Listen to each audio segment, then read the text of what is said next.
Hello friends, आपका स्वागत है आपके अपने चैनल पर। और आज हम चर्चा कर रहे हैं कि जिस तरीके से आज सोमवार के दिन और 4 तारीख नवंबर का महीना और बाजार में आज जिस तरीके से बाजार खुले, और अगर आप 30 मिनट का चार्ट देखेंगे तो आपको पहली कैंडल से पता चलेगा कि एक जबरदस्त बड़ी कैंडल बाजार ने आज सुबह ही 30 मिनट के पैटर्न पे दी। फिर थोड़ा सा कंसोलिडेट और फिर एक और अच्छी बिग साइज़ की कैंडल हमें देखने के लिए मिली। और फिर एक फ्री फॉल के दौरान अगली 5 कैंडल के अंदर, यानी कि हम कह सकते हैं कि बाजार शुरू के 2.5 घंटे के अंदर 24,000 को तोड़ देता है और लगभग 24,800 के आसपास पहुंच जाता है। और बाजार के अंदर इस समय पर जो निवेशक हैं वो काफ़ी चिंतित थे कि यार इस तरीके का फॉल आ रहा है, कहीं आज 23,800 भी ना टूट जाए। लेकिन उसके बाद हमें ऐसा लगता है कि डीआईज़ की एंट्री हुई। अगर हम डीआईज़ के बाइंग डेटा देखें तो एफआईज़ ने आज भी 4,000 करोड़ से ऊपर की बिकवाली की है। अब बात ये है कि बहुत सारे लोग आपको बोलेंगे कि जी ये रीज़न है वो रीज़न है, लेकिन आप लोग जानते हैं मैं पिछले 25 दिन से एक ही बात कर रहा हूँ, रीज़न कुछ नहीं है। एफआईआईज़ चाइना शिफ्ट कर रहे हैं, तो जो फंड्स वो सेल कर रहे हैं उसके सामने जो बाइंग है वो टिक नहीं पा रही है अब, और यही सबसे बड़ा रीज़न है। और जिस तरीके से चाइना में सेकंड स्टिमुलस की बात हो रही है, अगर ऐसा होता है तो चाइनीज़ मार्केट में अभी और फंड्स जाएंगे।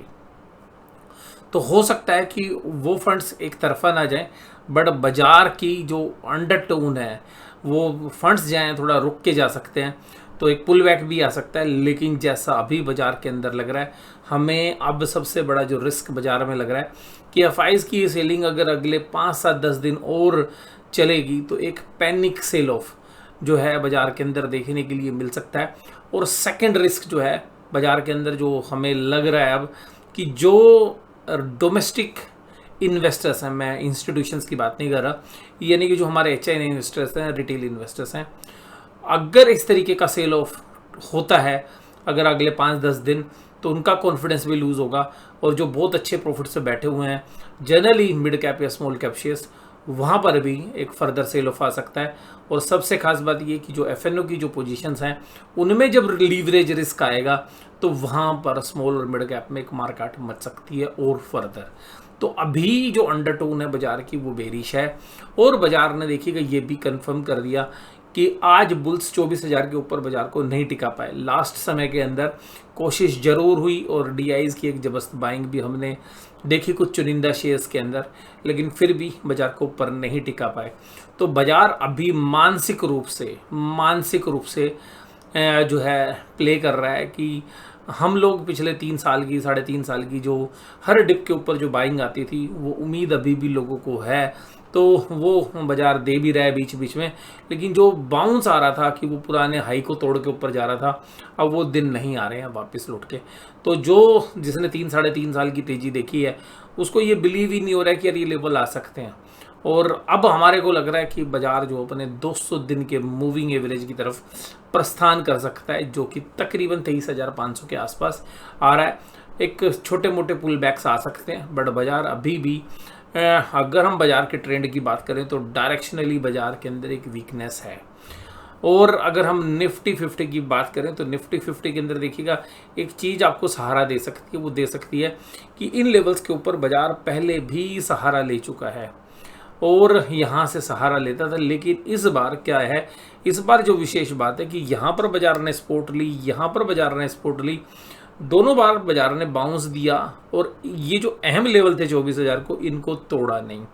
और आज पहली बार आपको तकरीबन 3-4 महीने बाद ऐसा देखने के लिए मिला है कि इन लेवल्स के नीचे बाजार आ गया है। यानी कि 24,000 हमने जुलाई के महीने में टच किया था, उसके बाद हम बाजार ऊपर गए थे और फिर 24,000 इंट्राडे में भी टूटा था, बीच में भी अगस्त के महीने के दौरान। लेकिन उसके बाद बाजार अभी तक कोई मेजर डिसाइसिवली ब्रेकडाउन नहीं हुआ था जो आज हुआ है।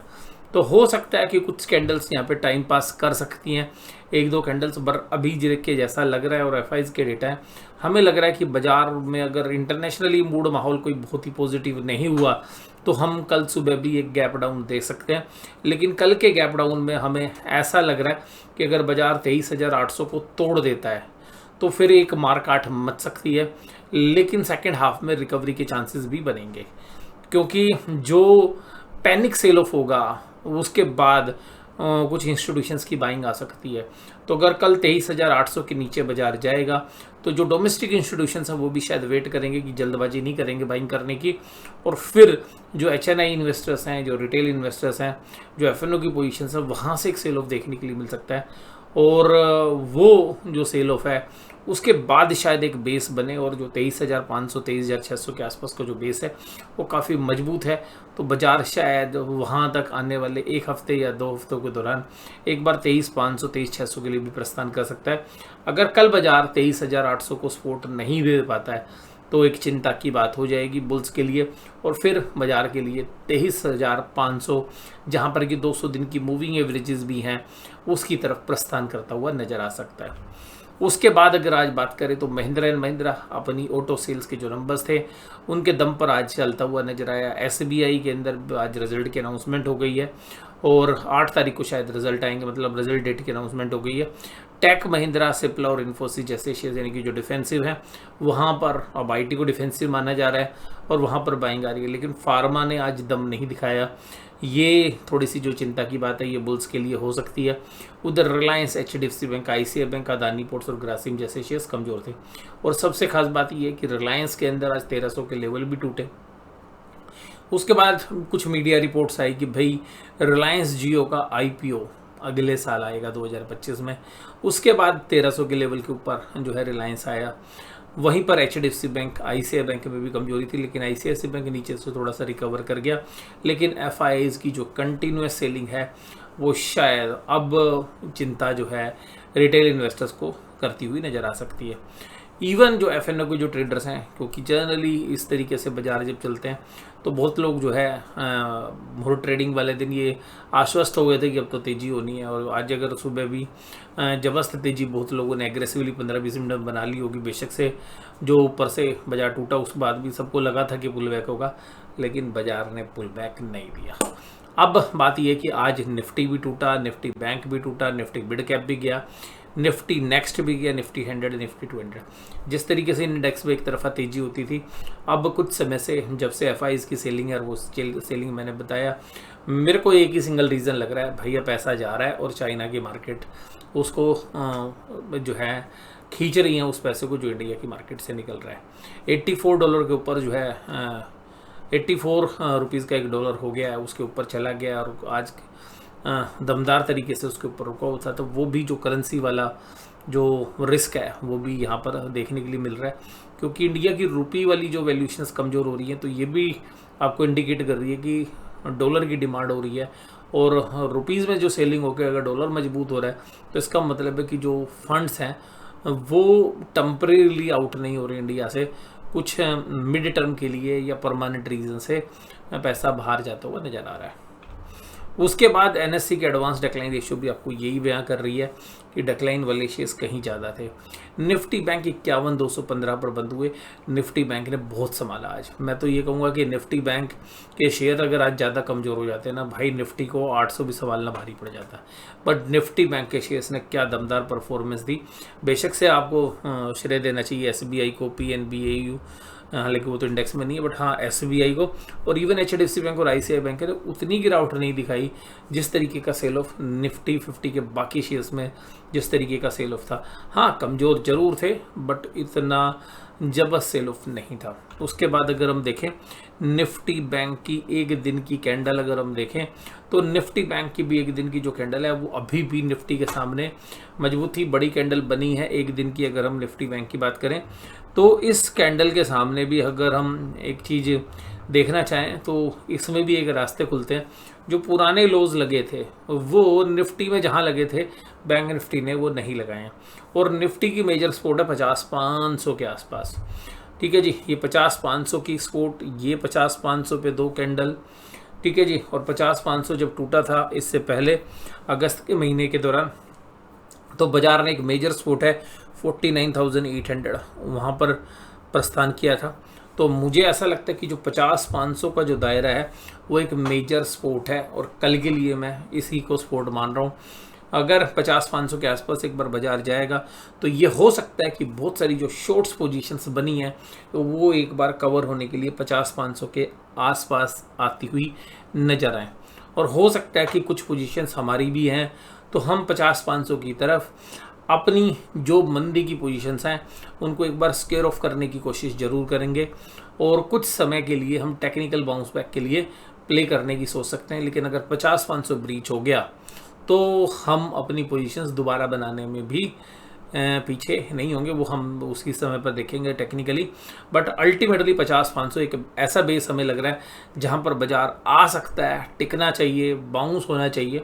बट बाजार की अंडरटोन बेरिश जिस तरीके का सेल ऑफ है और पैनिक सेल लाइक सिचुएशन अगर कल बनती भी है तब भी हमें लगता है कि बाजार नीचे चला जाएगा तो 200-300 पॉइंट का बैंक निफ्टी बाउंस दे सकता है सेकेंड फेज़ के अंदर। तो अभी फर्स्ट फेज़ जो है कल का उसमें तो एक रिस्क बना ही हुआ है क्योंकि जिस तरीके से सेल ऑफ हुआ है और ये बाद में आपको समझ में आया क्योंकि सब लोग ये देखना चाह रहे थे भाई एफआईज ने कितना बेचा, तो एफआईज ने बेचा 4,300 करोड़।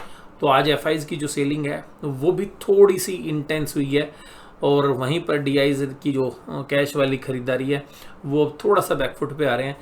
यहाँ से कंक्लूजन निकल कर आता है अगर एफआईआईज अभी इस पोजीशंस को शायद और कंटिन्यू रखेंगे, हो सकता है कि इस हफ्ते में भी 10-12 हज़ार करोड़ का माल और बेच दें तो वहाँ पर हमें लगता है कि डीआईज की 6-7 हज़ार करोड़ की बाइंग ही आएगी। और अब फेस्टिवल सीजन जो है वो इंडिया में बेशक से हम कहेंगे भाई दिवाली एक बड़ा फेस्टिवल ख़त्म हो गया, लेकिन एक बात ध्यान रखिएगा अभी यूएस के अंदर जो क्रिसमस के लिए जो पैसा है वो भी जाएगा तो जो फॉरेन फंड्स हैं उनकी सेलिंग और बहुत सारी जो ऐसी कंट्रीज़ हैं जहाँ पर कि क्रिसमस बड़ी धूमधाम से मनाया जाता है तो वो अल्टीमेटली कुछ फंड्स जो हैं क्रिसमस वाली जो कंट्रीज़ हैं जहाँ पे क्रिसमस मनाते हैं या जो क्रिश्चियंस का पैसा जहाँ पे लगा वो फंड भी एक बार बाहर जाएंगे तो वो अपनी जो ज़रूरतें हैं उसके हिसाब से जो शॉपिंग होगी वहाँ पे तो उन मार्केट्स में भी पैसा जा सकता है। अब अगर हम यहाँ पर बात करें कि ये सब चीज़ें होने के बाद जो अंडरटोन है वो बेरिश कैसे हुई, अब बाज़ार में रिज़ल्ट ख़राब आ रहे हैं। भाई रिज़ल्ट पिछले बार कौन से अच्छे आए थे, ये सब ना फालतू की बकवास है। बात ये है कि भाई पैसे से बाज़ार चलता है और पैसा निकल रहा है। अब अगर हम बात करें निफ्टी 50 0.622 पे आ गया है तो यहाँ पर 0.55 तक आ सकता है तो वहाँ पर हम मान के चलते हैं कि एक बाउंस हो सकता है। इंडिया विक्स भी आज जबरदस्त तरीके से बढ़ता हुआ नज़र आया और इंडिया विक्स भी आज तकरीबन 7-8% बढ़ गया और 16.69 पे पहुँच गया। और बैंक निफ्टी में भी पुट रेशो इंप्रूव नहीं हो रही है तो डर जो है पुट राइटर में भी व्याप्त है। इसके बाद अगर हम ये देखने की चेष्टा करें कि भाई रिलायंस ने जो खबर फेंकी उसका क्या असर है, तो ये मीडिया रिपोर्ट है, कोई कंफर्मेशन नहीं है। No official date has been announced for either offering, कोई ऑफरिंग की कोई डेट नहीं दी गई है। बट ऐसी मीडिया रिपोर्ट्स हैं कि जियो IPO 2025 में आएगा और $100 बिलियन जो है उसकी वैल्यूएशन जो है लगभग आंकी गई है। तो ये ज़रूर बताया गया कि ये अब तक का सबसे बड़ा IPO बाज़ार में हो सकता है। उसके बाद अगर हम आज देखें तो जो शेयर्स गिरावट में थे तो ऑटो में ही गिरने वाला शेयर था हीरो मोटो को, वहीं पे महिंद्रा चलने वाले शेयरों में था। ग्रासिम, बजाज ऑटो, अदानी पोर्ट्स और भारत पेट्रोलियम जैसे शेयर्स कमज़ोर थे। उसके साथ रिलायंस इंडस्ट्रीज़ भी एक समय 3.5% टूट गया था बट रिकवरी की इस खबर के बाद जो मैंने भी आपके साथ चर्चा की। उसके बाद Mahindra and Mahindra, tech Mahindra, Cipla, doctor Reddy's जैसे शेयर्स थोड़ा सा रिलीफ दे रहे थे बट फार्मा में जो उम्मीद कर रहे थे वो नहीं आई, बिल्कुल स्लाइटली थोड़ा सा, या हम कह सकते हैं कि मॉडरेट लेवल्स पे ही बाइंग थी। अगर हम ऑप्शन चेन की बात करें तो ऑप्शन चेन के डेटा ये कह रहे हैं कि भाई 24,000 के ऊपर जो सेलर्स हैं वो एक्टिव हो गए जैसे ही 24,000 टूटा और बाद में 24,000 अटैम्प्ट भी नहीं हुआ। तो काफ़ी ज़बरदस्त कॉल राइटिंग आपको 24,000 पे देखने के लिए मिली। आज के सेशन में 1,26,000 कॉन्टैक्ट आज जो है ऐड हो गए। उसके बाद अगर हम देखें तो ऊपर के स्ट्राइक प्राइस पर भी अच्छा एक्यूमुलेशन था, 24,100 कहें या 24,300 कहें, 24,200। और अक्सर ऐसा होता भी है जब मेजर लेवल टूटते हैं तो जबरदस्त कॉल राइटिंग देखने के लिए मिलती है और पुट भी जो है अनवाइंड हुई हैं। तो इसको देख के भी ऐसा लगता है कि शायद 23,800। बाजार कल दोबारा से एक बार चेक करने के लिए आए। अगर 23,800 पे सपोर्ट लेके बाजार चलता है तो अगर हम रेजिस्टेंस की बात करें तो 24,060 के आसपास आता है, 24060। और आज जब मेजर एक सपोर्ट थी टेक्निकली 24,150, वो जो टूटा तो हम ये मान के चल रहे थे कि 24,050 के आसपास सपोर्ट देगा और 24,000 के बीच में कंसोलिडेट हो सकता है। लेकिन बाजार ने जैसे 24,000 की धज्जियाँ उड़ाई उसके बाद बाजार रुक ही नहीं पाया। और ये तो शुक्र है DIs का कि जो दिन में एक बाइंग जो है निचले लेवल से आती हुई नजर आई, जिसके बाद बाजार रुके। तो मेरा मानना ये है कि बाजार के अंदर अभी भी एक सेल ऑन राइज वाली स्ट्रेटजी ही जो है शायद कारगर रहेगी। और जब तक FIs की सेलिंग नहीं रुकेगी शायद बाजार का संभलना इतना आसान नहीं है।